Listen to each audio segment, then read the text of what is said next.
สบายดีทุกคนสบายดีสาวสวนอุณวงศ์ฟาร์มมามื้อนี้เราก็จะพาทุกคนมาเบิ่งการซัมเบียดอกไม้เจียนะทุกคนนี่เลยตัวนี้แม่นเราเอามาเต้แคมทางใหญ่เนาะตัวนี้เราปรับหน้าดินก็เลยว่าเอาดอกไม้เจียมาซัมกิ้งไว้อันนี้เป็นดินเขาผสมแล้วระบอมแม่นดินผสมอย่างตัวนี้ผสมพุ่นคอกขี้กวางตัวนี้ผสมขี้กวางว่ะขี้กวางแน่แกบแน่ทรายแน่อันนี้ขี้งัวได้ปะเนี่ยมีขี้งัวพร้อมอันนี้มาเบิ่งวิธีการซัมกิ้งนี่ใส่กระต้าไว้เนาะตัวก้อนท่านเม่นเฮาซัมเคยซัมเท่านึงแล้วเม่นบ่ก็ขึ้นคือกันเนาะทุกคนเป็นดอกบางงาม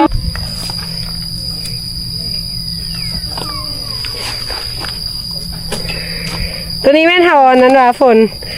เขาเอามาซ้ำหลายบ่อยเบียร์บ่นี้มื้อนี้มือนี้ประมาณ60เบี้ยแต่ว่าตัวเฮาซ่อมแล้ว60เบี้ยยังบ่ทันได้ซ่อมก็หลายเติบอ๋อต้องได้ซ่อมก่อนแม่นบ่นี่โอ้ได้ตัดกิ่งเหมือนพร้อมแน่เนาะนี่เลยแค่มันเป็นดอกแบบนี้หันติดแท้นี่นะ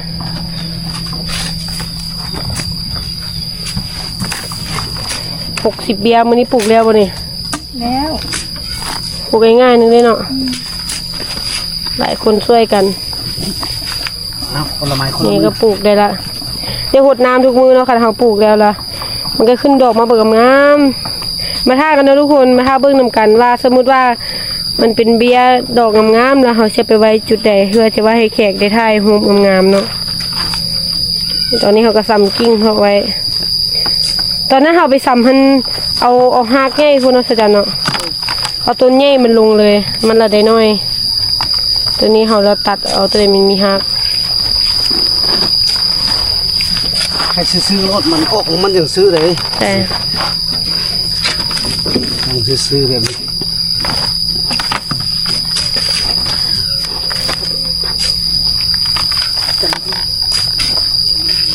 ส่วนใหญ่เอามาแต่เดียวนี่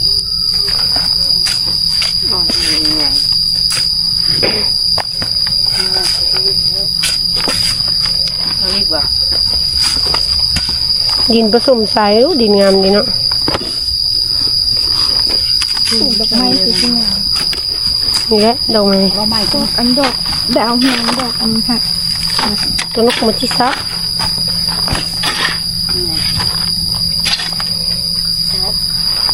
โอ้เดี๋ยวหลายเบียร์เนาะเพราะเธอมันโลกกันปรับดินเดินออกดอกไม้เจี๊ยเขาได้มาซ้ำเบิดนี่นะ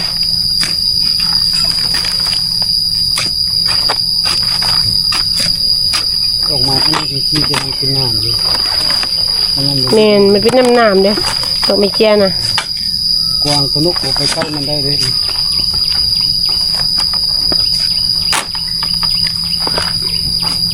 เอาใส่กระต้าน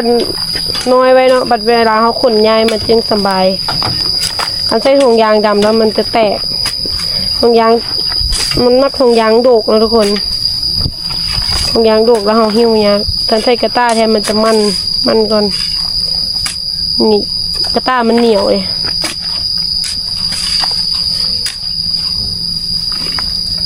ให้เป็นเลวซื่อไปขึ้นถึงก็วันนี้เบียร์บางนัดจะปลูกเบียร์บางนัดมันนี่ตุยฮัดเบียร์บางนัดจะได้จากเบียร์ละไปหุ่นเลาะไปหุ่นละปลูกเลาะไปหุ่นละต่อปลูกสุดแล้วนี่ไปลงโอ้อันนี้แม่นเฮาซ้ำไว้ทางส่วนปันประดับสจันบัดเฮาซ้ำไว้นี่แล้วสิได้ย้ายไปบนอื่นบ่ได้ย้ายไปมันบ่ย้ายไปปลูกมีคนซื้อเขาก็ขายเหมือนกันว่าแม่มีคนซื้อเขาก็ขายออกเนาะแม่เพราะว่ามันหลายเลยดิมันได้หลายเขาก็แบ่งขายเบียร์มันออกพร้อมข้าวดัดกิ้งมันเป็นนี่ให้จะคือจะงามขนาดขายก็จะเอามา2 ถุงของตัวนี้คนก็จะขายพอมันติดก่อนเลยโอ้ติด 100%อันนี้นะตัวอยู่ข้างกันข้างคลองน้องยุงเนาะสจันเนาะเบิ่งงามสีบัวมีสีบัวสีแดงสีขาวก็มีสีส้มก็มี บักกะลายสีเลยไปปลูกไว้เฮือนนี่โอ้บักงามแล้วอะไรนี่นะ ไว้ไปซื้อหน้าบ้านอยู่เพื่อนลูกสาว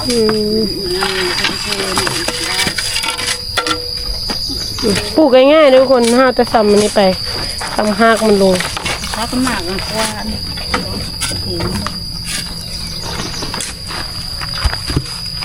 ฝุ่นผสมนี้มีอย่างได้กับฝน มีขี้กวางขี้งัวแล้วก็แกบแล้วก็ดินทราย เอาเรื่องนี้ลงมาเลย แล้วก็ดินอันนั้นเป็นบ่ ห้ามเอาเงินชิ้น ดินเฮานี่ได้ผสมแน่ แล้วถ้าเบิ่งนำกันว่าอันดินแบบนี้เฮาปลูกอันดอกไม้มันจะงามบ่ ตัก ตัวนี้มันปลูกเมื่อวานนี้ว่าซุมนี่ แม่น เมื่อวานนี้มันเมื่อวานนี้ได้ใช้เข่งง่ายเนาะเข่งง่ายแท้ได้น้อยมื้อนี้เลยเฮาเปลี่ยนใช้เข่งน้อยอีกอย่างตัวนี้มันก็หากง่ายได้เด้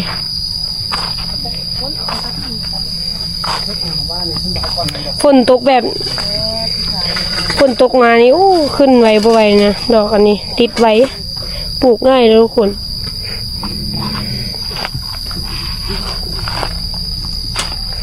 เบิ่งคือใบมันแห้งซื่อๆเบิ่งคือสิบ่ใหญ่แต่ว่าก็ใหญ่ไว้เด้ ตัดเอาเลยตัดเอาเลยจะสุกนะ ที่เราเหยียบขึ้นมันจะเอาตักเป็นเดียวมันจะบ่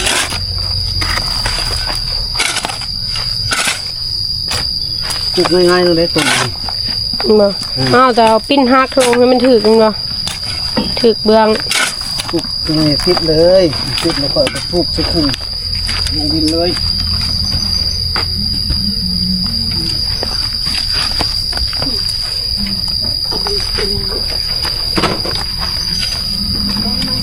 ต้นนอนนี่ก็ใส่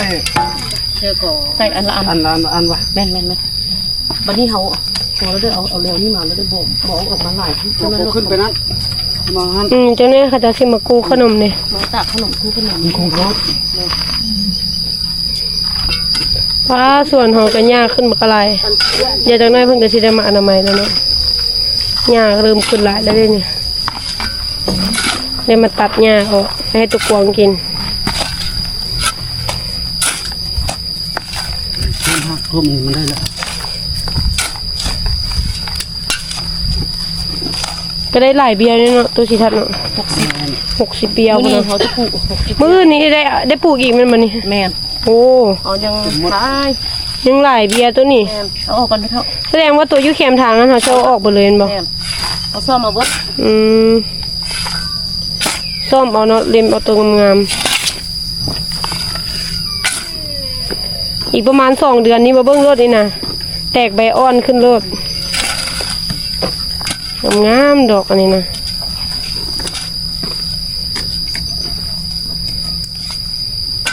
อยู่ข้างคลองตรงอยู่หิ้งๆบักงามบักต้นบักใหญ่ๆตะกี้เฮาไปปลูกกับต้นซ้ำนี่แหละ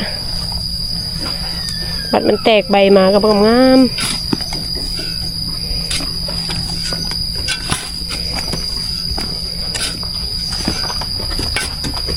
ว่าแต่บักลายเบี้ย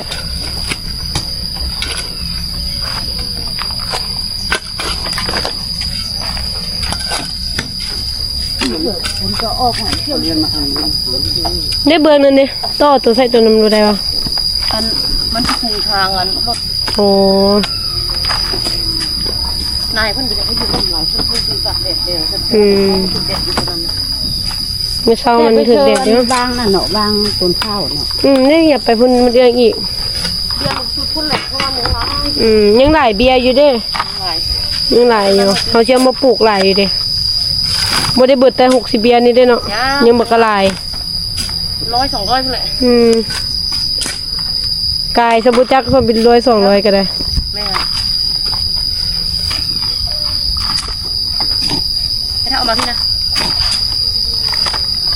อันใกล้ๆนี่เดือนเลย อะไรเบอร์เกินนี่เลย ดูสิท่านตัวจะเหยียบเอามาใส่ของนี่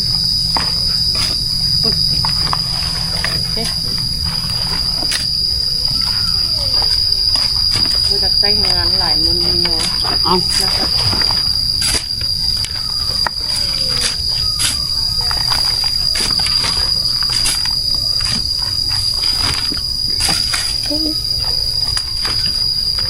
นั่น ไม่ ขี้ฝืนเลย คนที่ทำมา พ่นงัวพ่นขี้งัวโอ้ขี้กวางก็ได้ประโยชน์ได้นี่ขี้กวางก็เริ่มเอามาใส่ต้นไม้แล้วเด้เดี๋ยวขี้กวางหอนี้เดี๋ยวเอาไปใส่ต้นไม้ได้หรอบ่ต้นไม้ที่ว่ากินหมากนะยังไม่ได้ไปใส่มันบ่ เขาจะเอาไว้อันซ้ำอันนี้เลย โอ้จะไว้ซ้ำเบียร์นี่เลยเฉพาะมันบ่ เอาออกก่อนสิเนี่ยขึ้นก่อนมันมีกินพอแล้วเลย ขี้กวางนี่ก็มีประโยชน์หลายอย่างนะทุกคนเฮ็ดเป็นฟุ้นต้นไม้ก็ได้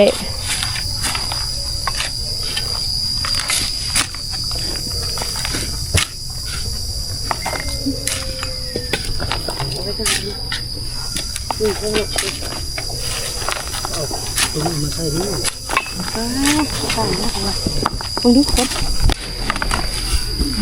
า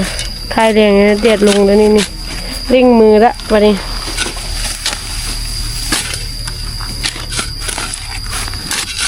พูดได้หลายเนาะเบิ้งคือน้อยแต่ว่า60 เบียร์พวกนี้ทุกคนบุดเดียวนะสัจจันนะ ถ้าเขาซ่อมอันกบมันได้นะมันบ่ได้ยากมันบ่ได้ซาแล้ว เขาซ่อมใบมันซ่อมกลมันพันตัดหักให้มันเพียงกันทันว่าที่ว่าซ่อม ตัดหากตัดใบแบบมันเป็นแบบนี้นี่แหละ อืม มันจะเป็นคุยหลายๆอันอยู่เนาะมันสานกันอยู่นะมันหลายเด้ของเขามันหลายแล้ว เขาจะแยกออก แยกออกให้มันเป็นต้นไผ่ต้นมันเขาจะเอามาปลูกมา แส สั่ ดงว่าต้นหนึงได้หลายเบียร์เลยเนาะ บางอันก็ได้3ตัวเลยบางอันก็ได้2บางอันก็ได้4แยกออกมาสิ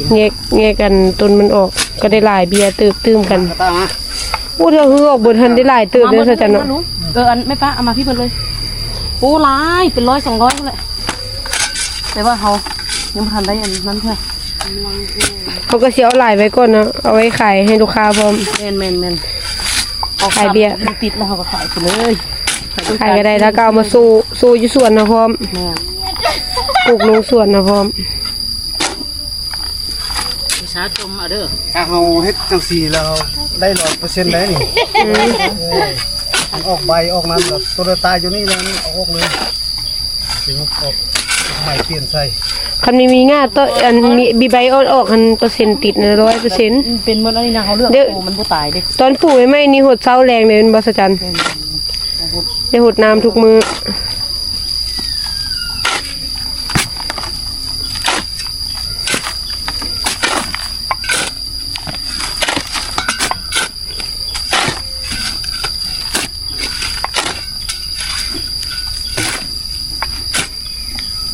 คนอีเท่าน่ะยังมีอยู่ทางอยู่ก็ตายสิคือเจ้าเหยียบเข้าไปนะ 60 เบียร์60 กระต้าเรือ3 กระต้าพอเวลาเบียร์ห่อมาหัน โอ้ พอมันบ่เรือซะแม่นบ่หัน นับมาพอไปมันไปจังเลยตา หมดเลยดิ ตาหัวเขาบนค่อยน่ะก็คืออีกอันนี้ ฮะอันที่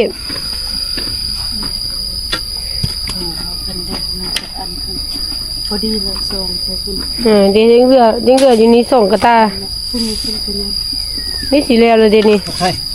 ลุงชกเชนี่ทำไมลุงเอาลุงให้ ของพื้นมันก็ไม่บ่นี่ มีคนมาเรียกเจ้ามาใส่นี่จะคนยกไปเลย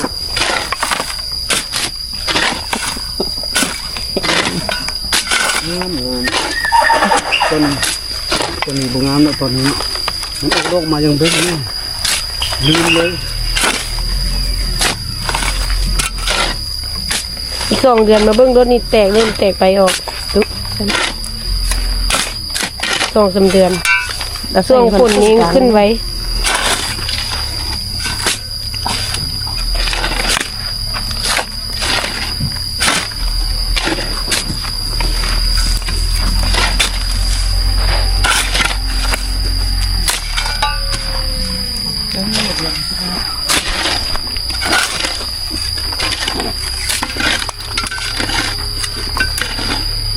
จบพอดีโอ้ยังเหลือ2 ยังเหลือ2 กระต้า 59พอดีจุบแล้ว59อ่ะ แม่น คิดว่า6060แต่ ไปสถานี แม่นเลย จะเอาไปใส่ขนมมันนี่ กระตาเขาจะเอาไปใช้ขนมอันนึง เนี่ย มื้ออื่นเขาจะก็เอามาส่ง เต็มเนี่ย นี่เบิดแล้วเด้พอดีแล้วโอ้พอดีเครื่องมือแล้วเนาะ60เบี้ยปลูกง่ายขนาดมาเบิ่งอีก2 เดือนเฮามาอัปเดตเบิ่ง มันเป็นมันก็จะเป็นย่อมเหยียบขึ้นไปนะตักดินมันแล้วอันนี้หลังจากที่ว่าปลูกแล้วก็จะได้แบบนี้เลยนะทุกคน60เบี้ยถือว่าปลูกแล้วไหวอยู่เนาะเบิ่งเดี๋ยวอีก2 เดือนหรือว่า3 เดือนเฮามาอัปเดตให้ทุกคนเบิ่งว่ามันจะแตกใบขึ้นงามส่ำใดเดี๋ยวเฮามาอัปเดตให้ทุกคนเบิ่งมื้อนี้เฮาก็ขอจบคลิปเพียงเท่านี้ฝากทุกคนกดไลค์กดแชร์กดติดตามเด้อบ๊ายบาย